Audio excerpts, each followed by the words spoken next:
আমরা প্রত্যেকে জানি এই মাসটির নাম হচ্ছে মুহররম। এই মাসটির নাম কি বলেন? মুহররম। মুহররম মাসটি একটি সম্মানিত মাস। 12 মাসে একটি বছর হয়। এই 12 মাসের মধ্যে 4টি মাস সম্মানিত মাস। একটি হচ্ছে জিলকদ, জিলহজ, মুহররম, এই 3টি ধারাবাহিক। আর অপরটি হচ্ছে রজব। রজব সম্পর্কে আল্লাহ রাসূল বলেছেন, আল্লাহুম্মা বাল্লিগনা ফি রজব ওয়া শাবান আবাল্লিগনা ফিহি রমাদান। মানে রমজানের আগে যে মাসটি আসে সেটি হচ্ছে কি? রজব। আল্লাহ রাসূল বলেছেন, আল্লাহুম্মা বাল্লিগনা ফি রজব ওয়া শাবান আবাল্লিগনা ফিহি রমাদান। আল্লাহ আপনি আমাকে রজব এবং শাবানের বরাকা দান করুন এবং রমজান পর্যন্ত আমাকে হায়াত দারাজ করুন। সকলে বলে আমিন। এই মুহররম, আপনি শুধুই মুহররমকে, ইমাম হুসাইনকে কেন্দ্র করে মুহররমকে সম্মান করবেন তা নয়। এই মুহররম মাসটি অত্যন্ত সম্মানিত মাস এবং ফজিলতের মাস। আপনি বলতে পারেন সম্মানিত এবং ফজিলত কেন হচ্ছে মুহররম? কারণ পৃথিবী, আপনি যে পৃথিবীতে এখন বিরাজমান অবস্থান করেছেন, এই পৃথিবীটা আল্লাহ সৃষ্টি করেছেন মুহররমের 10 তারিখ। বলে সুবহানাল্লাহ। বাবা আদম আলাইহিস সালামকে জান্নাতে আল্লাহ প্রেরণ করেছেন মুহররমের 10 তারিখে। জান্নাত থেকে দুনিয়াতে পাঠিয়েছেন মুহররমের 10 তারিখে। বাবা আদম এবং হাওয়া আলাইহিস সালামের তওবা কবুল করেছেন মুহররমের 10 তারিখে। বলে সুবহানাল্লাহ। নবী ইউনূস আলাইহিস সালামকে মাছের পেট থেকে মুক্তি দিয়েছেন 40 দিন পরে মুহররমের 10 তারিখে। বলে সুবহানাল্লাহ। এটা কি মুক্তির মাস না? বলেন বলেন, এটা মুক্তির মাস না? ঈসা আলাইহিস সালামকে মুক্তি দিয়েছেন, নবী মুসা আলাইহিস সালামকে মুক্তি দিয়েছেন, নবী ইব্রাহিম আলাইহিস সালামকে নমরুদের আগুনের কুণ্ডলী থেকে আল্লাহ রাব্বুল আলামিন মুহররমে মুক্তি দিয়েছেন। বলে সুবহানাল্লাহ। সর্বশেষ মহানবী মুহাম্মদুর রাসূলুল্লাহ সাল্লাল্লাহু আলাইহি ওয়াসাল্লামের দহিত্র কলিজার টুকরা ইমাম হুসাইন রাদিয়াল্লাহু তাআলা আনহুর শাহাদাতকেও কবুল করেছেন আল্লাহ মুহররমের 10 তারিখে। বলে সুবহানাল্লাহ। সেই মাসটির নামও কি? মুহররম। বলেন, সেই মাসটির নামও কি? মুহররম। শুধু তাই নয়, পৃথিবীটা যেদিন ধ্বংস হয়ে যাবে, কিয়ামত হয়ে যাবে, সেই দিনটাও হবে কি? মুহররমের 10 তারিখ। বলি সুবহানাল্লাহ। প্রিয় হাজিরিন, বাবাজিরা আমার, আমরা সেই মুহররমে এসেছি, কিন্তু কেউ, আমরা সকলে মানুষ হিসাবে আমাদের ডানে বামে সামনে পিছে শয়তান আমাদেরকে এমন ভাবে অসওয়াসা দিচ্ছে যে অসওয়াসার কারণে আমরা আসলে জান্নাত থেকে বিগড়িয়ে জাহান্নামের দিকে আমরা চলে যাচ্ছি। কোথায় যাচ্ছি বলেন? বলেন না। জান্নাত থেকে সরে আমরা কোথায় চলে যাচ্ছি? জাহান্নামের দিকে চলে যাচ্ছি। আমার কথা কি সকলে বুঝতেছেন বাবাজি? সবাই বুঝছেন তো? বলবেন। আমরা আসলেই শয়তানের প্ররোচনায় পড়ে গিয়েছি। প্ররোচনায়, নফসের ধোঁকায় আমরা পড়ে গিয়েছি। নফসের ধোঁকায় পড়ে, শয়তানের প্ররোচনায় পড়ে আমরা প্রত্যেকটা মানুষ এখন জান্নাতকে হারিয়ে, জান্নাতকে বাদ দিয়ে আমরা জাহান্নামের পথকে আঁকড়ে ধরেছি। অথচ আল্লাহ রাব্বুল আলামিন আমাদেরকে বলেছেন, ওয়াতাসিমু বিহাবলিল্লাহি জামিআ। এই বান্দা-বান্দি, তোমরা আল্লাহর রজ্জুকে আঁকড়ে ধরো। কার রজ্জুকে আঁকড়ে ধরতে বলেছি? আল্লাহর রজ্জুকে আঁকড়ে ধরতে আল্লাহ আমাদেরকে আদেশ করেছেন। আবার আল্লাহ এখানেও আমাদেরকে নিষেধ করে দিয়েছেন, ওয়ালা তাতাফাররাকু। শক্তভাবে আল্লাহ আমাদেরকে বলেছেন, ওয়ালা তাতাফাররাকু, তোমরা বহু দলে বিভক্ত হইও না। নিষেধ করেছেন কে? বলেন, নিষেধ করেছেন কে? আল্লাহ। আজকে আপনি পৃথিবীতে আছেন, তাই কি শুধু আপনি? আপনার পূর্বে কি কোনো মানুষ কি পৃথিবীতে ছিল না? একজন ছিল, অগণিত ছিল। বাবা আদম থেকে শুরু করে অগণিত মানুষ পৃথিবীতে বসবাস করেছেন। বাবা আদম থেকে ঈসা নবী পর্যন্ত 1,23,999 জন পয়গম্বর আল্লাহ পৃথিবীতে প্রেরণ করেছেন। প্রত্যেক মানুষকে, প্রত্যেকটা নবীকে আল্লাহ রাব্বুল আলামিন মানুষের হেদায়েতের জন্য একটি গ্রন্থ দিয়েছেন। কিন্তু মুহাম্মদ সাল্লাল্লাহু আলাইহি ওয়াসাল্লামকে আল্লাহ রাব্বুল আলামিন তামাম বিশ্ব জগতের জন্য নবী হিসেবে প্রেরণ করেছেন। মুহাম্মদ সাল্লাল্লাহু আলাইহি ওয়াসাল্লামকে মানার জন্য, মুহাম্মদ সাল্লাল্লাহু আলাইহি ওয়াসাল্লামকে নবী হিসাবে, একজন পিতা হিসাবে, একজন আদর্শ নেতা হিসাবে, একজন গভর্নর হিসাবে, একজন স্বামী হিসাবে আল্লাহ আমাদেরকে আদেশ করেছেন তিনাকে মানার জন্য। আল্লাহ কোরআন শরীফে বলেছেন, লাকাদ কানা লাকুম ফি রাসূলিল্লাহি উসওয়াতুন হাসানাহ। মুহাম্মদ সাল্লাল্লাহু আলাইহি ওয়াসাল্লামের কাছে সকল আদর্শ আছে। আপনি কি চাইবেন? আপনি কিভাবে খাবার খাবেন, কিভাবে ঘুমাতে যাবেন, কিভাবে আপনি গোসল করবেন, কিভাবে আপনি ওযু করবেন, কিভাবে আপনি নামাজ পড়বেন, সকল কিছুর ওস্তাদ মুহাম্মদুর রাসূলুল্লাহ সাল্লাল্লাহু আলাইহি ওয়াসাল্লাম। তিনি আমাদের জন্য আইডল। তিনাকে মানার জন্য আল্লাহ আমাদেরকে আরো বলেছেন, লাকাদ কানা লাকুম ফি রাসূলিল্লাহি উসওয়াতুন হাসানাহ। এখানে আদর্শ হিসেবে বলছেন। আবার আল্লাহ আমাদেরকে বলেছেন, আল্লাহ আরেক জায়গায় আমাদেরকে বলেছেন, কি বলছে খেয়াল করেন, একটু মনোযোগ আমরা সকলে দিতে হবে। আল্লাহ বলেছেন আমাদেরকে, তুমি মুহাম্মদ সাল্লাল্লাহু আলাইহি ওয়াসাল্লাম তোমার জন্য যা কিছু নিয়ে এসেছে, যা কিছু কি করেছেন? নিয়ে এসেছেন, সকল কিছু তুমি আঁকড়িয়ে ধরো। আর যা মা আতাকুমুর রাসূলু ফাখুযু ওয়া মা নাহাকুম আনহু ফান্তাহু। আল্লাহ আমাদেরকে বলেছে, রাসূল তোমাদের জন্য যা কিছু নিয়ে এসেছে তা আঁকড়িয়ে ধরো, আর যা তোমাদেরকে নিষেধ করেছে তা তোমরা বর্জন করো। তাহলে এই রাসূলের আদেশ আঁকড়িয়ে ধরার আদেশ কার? রাসূলের নিষেধগুলো বর্জন করার নিষেধ কার? আল্লাহ। তাহলে রাসূলকে মানলে আমরা পাবো কাকে? আল্লাহকে। রাসূলকে মানলে আমরা আল্লাহকে পেয়ে যাব, এটাই কোরআনের কথা। আল্লাহ স্পষ্ট বলেছেন, মা আতাকুমুর রাসূলু ফাখুযু ওয়া মা নাহাকুম আনহু ফান্তাহু। এটাই রাসূলের আদেশ, রাসূলকে মানার, রাসূলকে সকল কিছুর উপরে বিশ্বাস স্থাপন করার আদেশ কে দিয়েছেন? আল্লাহ। আসুন আমরা ঈমানদার হয়েছি, পরিবারের সূত্রে আমরা এখন এখানে অনেকজন মুসলমান। আমি একটা যন্ত্র আপনাদের হাতে দিয়ে দিব, আপনি এই যন্ত্র নিয়ে বুঝতে পারবেন আপনার ভিতরে ঈমানটাকে আছে না নাই। বিষয়টা বোঝেন না মনে? আপনার ভিতরে আপনি হাতের তালুতে, সকলের মনোযোগ প্লিজ, কেউ ডিস্টার্ব করবেন না। প্রত্যেকে আমার হাতের উপরে আপনার ডান হাতটাকে বাম হাতের উপরে এভাবে দেন, দেন আপনি বুঝতে পারবেন আপনার ঈমানটাকে আছে না। আপনি দেখেন আল্লাহ রাব্বুল আলামিন আমাদেরকে বলেছেন কার উপরে ঈমান আনতে? আল্লাহর উপরে। কার উপরে? কার উপরে ঈমান আনতে? আপনি আমানার রাসূলু বিমা উনজিলা ইলাইহি মির রাব্বিহি ওয়াল মুমিনুন। এটা কি কোরআনের কথা না কোরআনের বাইরের কথা? আপনাদের এই হাফানিয়া মসজিদে কি কোরআন নাই? আছে বাবা, আছে। এই কোরআনে দেখবেন আল্লাহ রাব্বুল আলামিন আমাদেরকে বলেছেন, তার রাসূলকে বলেছেন, আমানার রাসূলু বিমা উনজিলা ইলাইহি মির রাব্বিহি ওয়াল মুমিনুন। আল্লাহ রাব্বুল আলামিন তিনি বলছেন রাসূল তার প্রতিপালকের পক্ষ থেকে যা কিছু অবতীর্ণ হয়েছে তার উপর বিশ্বাস স্থাপন করেছে। বিশ্বাস মানে কি? ঈমান এনেছেন। ওয়াল মুমিনুন, এবং মুমিনেরাও। মুমিনেরাও, তাহলে এখানে কয়জনের কথা বলেছে বলেন? দুইজন। প্রথমে রাসূলের কথা বলেছেন, পরে কার কথা বলেছেন? মুমিন। আপনি দেখেন আল্লাহ কোরআনে মুমিনদেরকে ডেকেছেন, ইয়া আইয়ুহাল্লাযীনা আমানু। এখানে আল্লাহ মুমিনদেরকে ডেকেছেন, ইয়া আইয়ুহাল্লাযীনা আমানু দুখুলু ফিস সিলমি কাফা। আল্লাহ এখানে বলেছেন ইয়া আইয়ুহাল্লাযীনা আমানু, হে ঈমানদারগণ। যারা ঈমান এনেছে তাদেরকে বলেছেন, তাদেরকে আল্লাহ ডাকে দিয়ে বলেছেন ইয়া আইয়ুহাল্লাযীনা আমানু দুখুলু, হে ঈমানদারগণ এদিকে আসো, উদখুলু তোমরা প্রবেশ করো। কোথায় প্রবেশ করব? ফিস সিলমি কাফা, তোমরা পরিপূর্ণরূপে ইসলামের ভিতরে প্রবেশ করো। ওয়ালা তাত্তাবিউ খুতুওয়াতিশ শাইতান, তোমরা শয়তানের পথ অনুসরণ করো না। ওয়ালা তাত্তাবিউ খুতুওয়াতিশ শাইতান, তোমরা শয়তানের পথ অনুসরণ করো না। ইন্নাহু লাকুম আদুউম মুবিন, নিশ্চয় শয়তান তোমার প্রকাশ্য কি? শত্রু।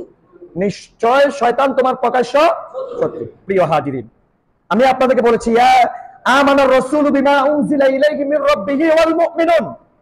আপনি এখানে ঈমান আনছেন, এই কথার উপর আপনি ঈমান আনছেন। কোরআনের বিসমিল্লাহ বা থেকে মিনাল জিন্নাতি ওয়ান নাসের সিন পর্যন্ত পুরা কোরআনের জবর জের পেশ সাকিন নকতা যেভাবে আছে এইভাবে আপনার সকল কিছুর উপরে ঈমান আনলে আপনার ঈমান আসবে। আর আপনি ঈমান তালাই দিতে হলে পুরা কোরআনকে অস্বীকার করতে হবে না, সকল নবী রাসূলদেরকে অস্বীকার করতে হবে না, কোরআনের একটা জবরকে অস্বীকার করেন, আপনার ঈমান চলে যাবে। তাহলে ঈমান আনাটা কঠিন না ঈমান সরানোটা কঠিন? আনা কঠিন। Thank you. ঈমান আনা কঠিন না ঈমান দুলানো কঠিন? আনা কঠিন। আবার আপনি খেয়াল করেন, আপনি এখানে বলছেন আমানার রাসূলু বিমা উনজিলা ইলাইহি মির রাব্বিহি ওয়াল মুমিনুন। রাসূল কোনো গুনাহ নাই, তাদের পঞ্চম ভাব রাসূল ঈমান এনে ফেলেছেন, আল্লাহর উপরে সকল বিষয়ের উপর ঈমান এনে ফেলেছেন। আল্লাহ যা কিছু নাজিল করবে সকল বিষয়ের উপরে রাসূল কি করেছেন? ঈমান এনেছেন। এবার ওয়াল মুমিনুন, এখন কার পালা? আমাদের পালা। বলেন পালাটা কার? আমাদের। ওয়াল মুমিনুন, মুমিনেরাও ঈমান আনছে, মুমিনেরাও ঈমান এনেছে। কিসের উপরে? এবার খেয়াল করেন, কুল্লুন আমানা বিল্লাহ, আল্লাহর উপরে। কার উপরে? সবাই সমস্যার বলবেন, আপনারা প্রতিটি হরফে 10 করে নেকি পাবেন, এবং সোয়ালে মুকাদ্দমা 10 করে পাবেন। বলেন কুল্লুন আমানা বিল্লাহ, কার উপরে ঈমান আনলাম? আল্লাহ। ওয়া মালাইকাতিহি, ফেরেশতাদের উপর। এরপরে ওয়া কুতুবিহি, কিতাবের উপর। আমি এখানে কয়টা কথা বলছি? 3টা। বলছেন সবাই কয়টা কথা বলছি? আল্লাহ, কিতাব, ফেরেশতা। আল্লাহ, ফেরেশতা, কিতাব। আসেন আল্লাহ রাব্বুল আলামিন আমাদেরকে যে পথে আদেশ করেছেন আমাদের জীবনকে পরিচালনা করার, তার বাহিরে চলার কোনো ক্ষমতা আছে?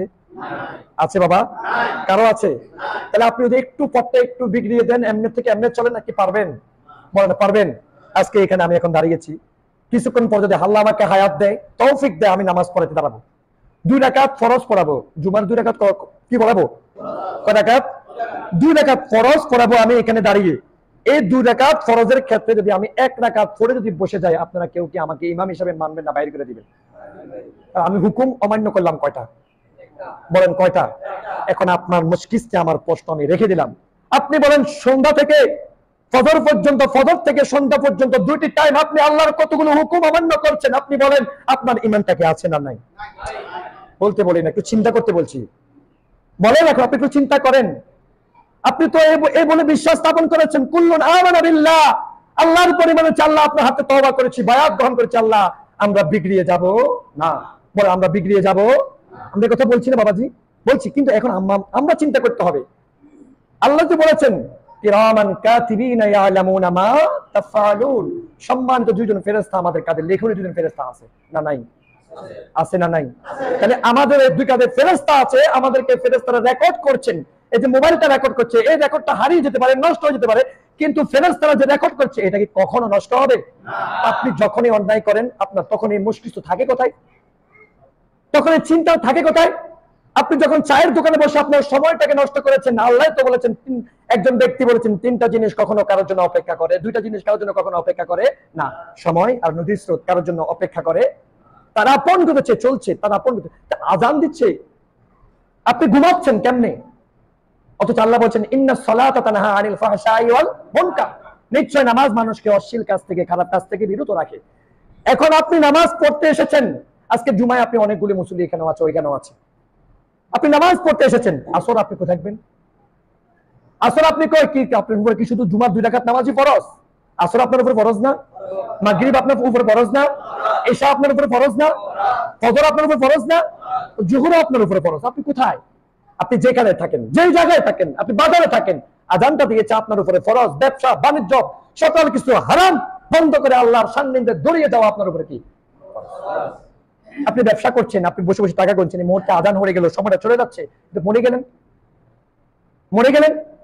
একটা মানুষের মোষ অনেক লম্বা, একটা মানুষের মোষগুলো অনেক লম্বা, কিন্তু মরে যাওয়ার পরে তার মোষগুলি খাটো করে দিলেন আপনি, এই অধিকার আপনাকে কে দিয়েছে? কোনোভাবে এটা জায়েজ নাই। সে যে অবস্থা আছে তাকে গোসল দিতে পারেন, সর্বোচ্চ গোসলের আদেশ রাসূলের আছে, গোসল দিয়ে তাকে পরিষ্কার করে তাকে কবরে দাফন দাও, কিন্তু তার চুলগুলো কাটতে হবে এবং তার মোষগুলি কাটতে হবে, এরকম কোন বিধান শরীয়তে নাই, নাই। আল্লাহ রাব্বুল আলামিন স্পষ্ট আপনাকে আমাকে ঘোষণা করে দিয়ে বলেছেন, কু আনফুসিকুম নারা ওয়া আহলিকুমুন নার, প্রত্যেককে আগে নিজকে জাহান্নামের আগুন থেকে বাঁচাও, তারপর পরিবার, পরিজন, প্রিয়জন, আপনজন যা আছে তাদেরকে পরে বাঁচাও, আগে নিজকে জাহান্নামের আগুন থেকে বাঁচাও। এটাই আল্লাহর আদেশ। প্রিয় হাজিরিন, আমি বলতে চাই, আমি আপনাদের খেদমতে আরজ করতে চাই, আমরা মুহররমে এসেছি, আমরা মুহররমে এসেছি। আল্লাহ রাসূল সাল্লাল্লাহু আলাইহি সাল্লামের দহিত্ররা, রাসূল পাক সাল্লাল্লাহু আলাইহি সাল্লাম বংশধররা, রাসূল পাক সাল্লাল্লাহু আলাইহি সাল্লামের কলিজার টুকরা ইমাম হুসাইন রাদিয়াল্লাহু তাআলা আনহু এক বিন্দু পরিমাণ অন্যায়কে সাপোর্ট করে নাই। কারবালার প্রান্তরে নিজের শিরকে, মস্তককে উড়িয়ে দিয়েছে, তারপরও সেই বাতিলের কাছে তার মাথাকে নত করে না। আমরা কি মুসলমান? হাই হোসেন হাই হোসেন করলে কি আপনি জান্নাতে চলে যাবেন? আপনার নামাজ নাই, আপনার রোজা নাই, আপনার হজ নাই, আপনার যাকাত নাই, আপনি সুদ খান, আপনি ঘুষ খান, আপনি বেপরদা চলেন, আপনার সকল অন্যায় কাজে আপনি জড়িত আছেন, জড়িয়ে আপনি মুহররম আসতে 10 মুহররম আপনি বড় করে মিলাদ মাহফিল দিয়ে আপনি কি জান্নাতে চলে যাবেন? ভাবেন না, এটা সহজ না। ইসলাম অনেক রক্ত পাড়িয়ে আপনার কাছে এসেছে, আপনি কতটুকু ইসলামের জন্য জীবন দিয়েছেন সেটা আপনাকে বুঝতে হবে, সেটাও আপনাকে ফলো করতে হবে। এত সহজ ইসলাম নয়, এটা অনেক কঠিন ইসলাম, অনেক কঠিন ইসলাম, অনেক রক্ত ফাড়ি দিয়ে ইসলাম আপনার কাছে এসেছে। সাহাবায়ে কেরাম জীবন দিয়েছেন, রাসূল পাক সাল্লাল্লাহু আলাইহি ওয়াসাল্লাম দান মুবারক শহীদ হয়েছে, তায়েফের ময়দানে রক্তাক্ত হয়েছেন, সে রক্ত ঝরা দান মুবারক শহীদ হওয়া ইসলাম, সে সাহাবায়ে কেরামদের জীবন দেওয়া ইসলাম, সে উলামায়ে হক্কানি, উলামায়ে রব্বানী ইমামদের জীবন দেওয়া ইসলাম, তাদের ত্যাগ শ্রমের বিনিময়ে ইসলাম আজ আপনার কাছে রেডিমেড আপনি পেয়েছেন। এটাকে হেলা করে নষ্ট করার ক্ষমতা আপনার নাই। এজন্য আমাদের প্রত্যেককে মানতে হবে ইসলামকে। মানতে হবে কাকে? আল্লাহ রাব্বুল আলামিন কোরআন শরীফে ইরশাদ করে বলেছেন, তিনি আমাদেরকে আদেশ করে দিয়েছেন, তিনি আমাদেরকে নিষেধ করে দিয়েছেন, তিনি আমাদেরকে যা বলেছেন ধরতে ছাড়তে, এটাই আমাদের কাজ। যেটা ধরবো, আদেশ করেছেন সেটা ধরবো, যেটা নিষেধ করেছেন সেটা কি করবো? ছাড়বো। আল্লাযী খালাকাল মাউতা ওয়াল হায়াতা লিয়াবলুয়াকুম আইয়ুকুম আহসানু আমালা। এখানে স্পষ্ট ভাষা আপনাকে বুঝে নিতে হবে। আল্লাহ রাব্বুল আলামিন বলে দিয়েছেন, তোমাকে যে জীবনটা আমি দিয়েছি, এই জীবন দেওয়ার আগে আমি তোমার জন্য সৃষ্টি করেছি মৃত্যু। কি সৃষ্টি করেছি? মৃত্যু।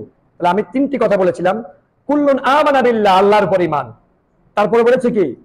ফেরেশতা, ওয়া মালায়েকাতিহি, ফেরেশতা, ওয়া কুতুবিহি, কিতাব। আপনি আজকে ঘাড় মোটা হয়েছে, আপনার ক্ষমতা আছে, আপনার পকেট ভরা টাকা আছে, আপনার সন্তান বেশি আছে, আপনি সমাজে যেমনি এমনি আপনার জীবনকে পরিচয় করবেন, এই সুযোগ আল্লাহ আপনাকে দেন। কেন দেন? দেওয়ার আগে আল্লাহ আপনাকে দিয়েছে একটা জীবন গ্রন্থ, সেটার নাম হচ্ছে আল কোরআন। কি দিয়েছে?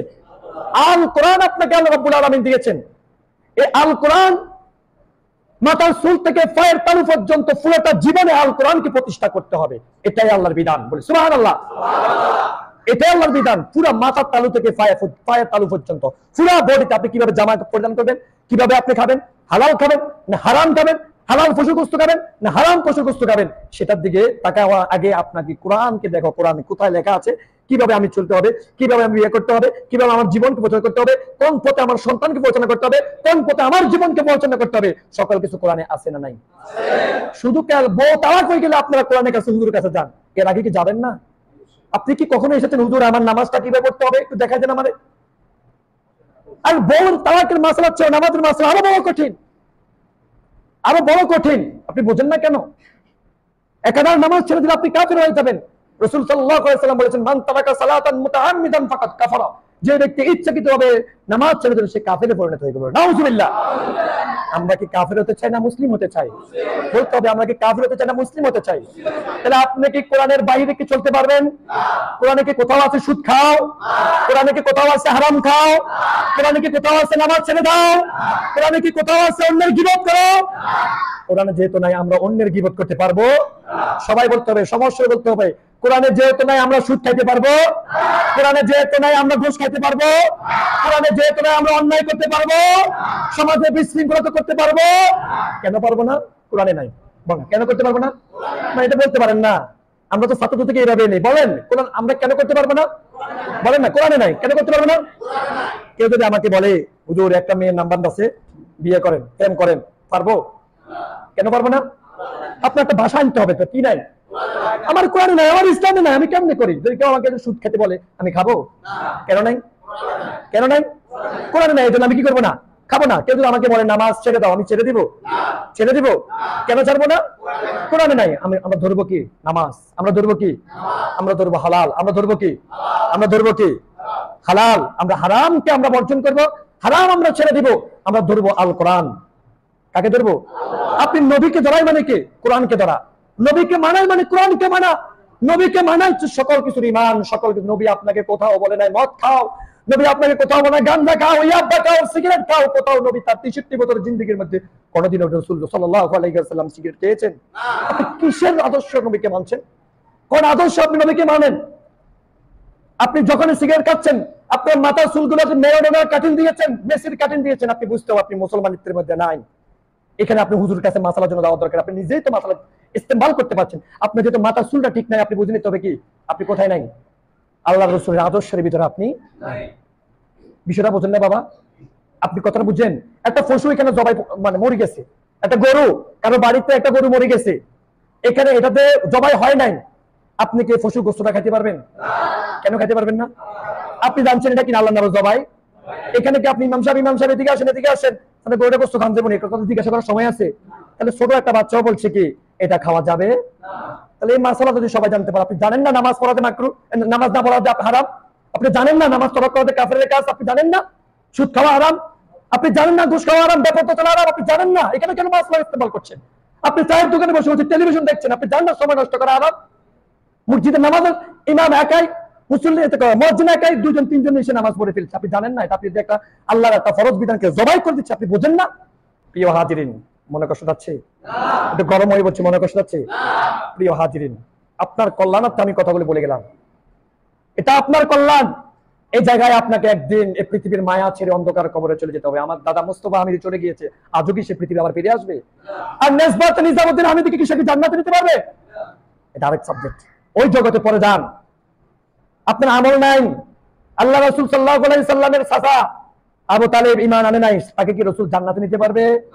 আবু জাহেলকে কি রাসূল জান্নাতে নিতে পারবে? আমি নিজামুদ্দিন হামিদি যদি আমল লাখ সিরাত সুরাতে যদি ঈমানের মধ্যে না থাকি, আমার দাদা মোস্তফা হামিদি 10 জন সুপারিশকারীকে জান্নাতে নিতে পারবে, আমাকে নিতে পারবে?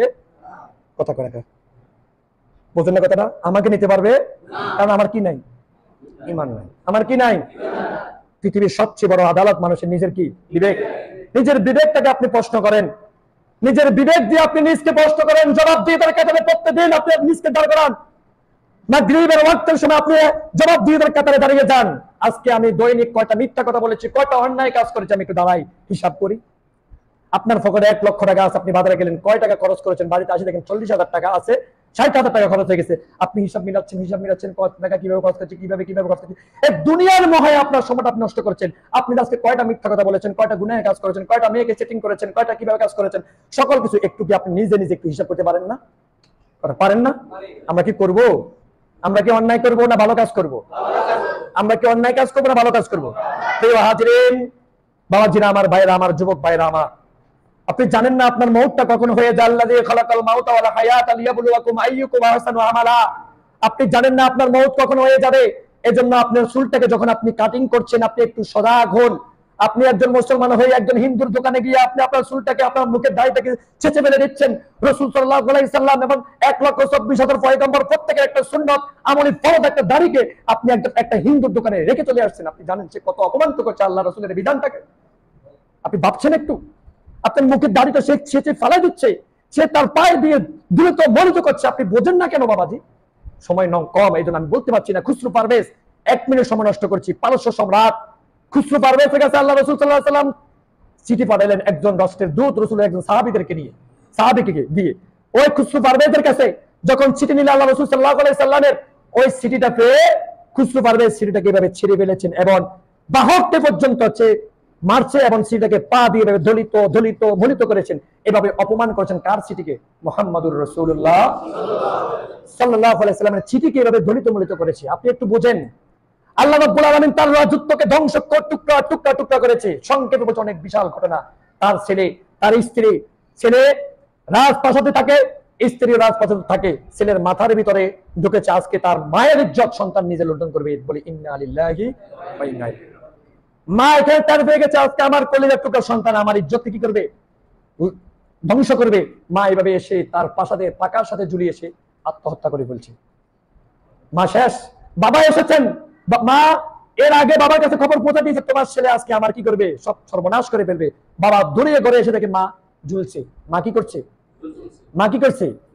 মার ইজ্জত যখন, মা যখন মরে গেল, সন্তান দেখে আর রুমের ভিতরে যখন বাবা আসছে, মাকে যেহেতু সে শ্বাস করতে পারে নাই, বাবা ঢুকার সাথে সাথে বাবার দেহ থেকে কল্লাটাকে আলাদা করে দিল। সন্তান কি করলো? দেহ থেকে কল্লাটা কি করে দিল? আলাদা করে দিল। তারপরে সন্তান বাবার কোমর থেকে একটা, আগেরকার রাজা বাদশাদের কোমরে একটা হালুয়ার ডিব্বা থাকতো, এটার উপরে ছিল একটা ভালো কথা, কিন্তু হালুয়ার ডিব্বার ভিতরে থাকলো কি? বিষ থাকতো। কি সন্তান কি করছে? বাবার মরা দেহর কোমর থেকে এই হালুয়ার ডিব্বাটা নিয়ে সেখানে 1 চামচ হালুয়াকে সন্তান এখানে কি করলো? মরে গেল। তাহলে কি খুসরু পারভেজের রাজপ্রাসাদ কি আছে না ধ্বংস হয়ে গেল? বলেন, আছে না ধ্বংস হয়ে গেল? সন্তান আছে না ধ্বংস হইলো? জোরে বলো, সন্তান আছে না ধ্বংস হইলো? স্ত্রী আছে না ধ্বংস হইলো?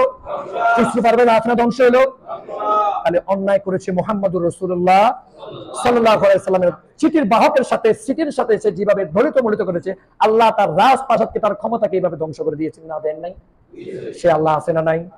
সে আল্লাহ আছে না নাই? আপনি আমি তো বাঁচিয়েছি মুহাম্মদ সাল্লাল্লাহু আলাইহি সাল্লামের কারণে। এই জন্য আমাদের দেশে এখন পাপ বেশি, অন্যায় বেশি, অপরাধ বেশি। আল্লাহ আমাদের প্রত্যেককে ঈমান আমলের উপরে বেঁচে থাকার তৌফিক দান করুন, আমিন। আল্লাহ রাব্বুল আলামিন আমাদের প্রত্যেককে হেফাজত করুক, প্রত্যেককে কবুল করুক। ওয়া মা আলাইনা ইল্লাল বালাগ। আসসালামু আলাইকুম ওয়া রাহমাতুল্লাহি ওয়া বারাকাতুহু।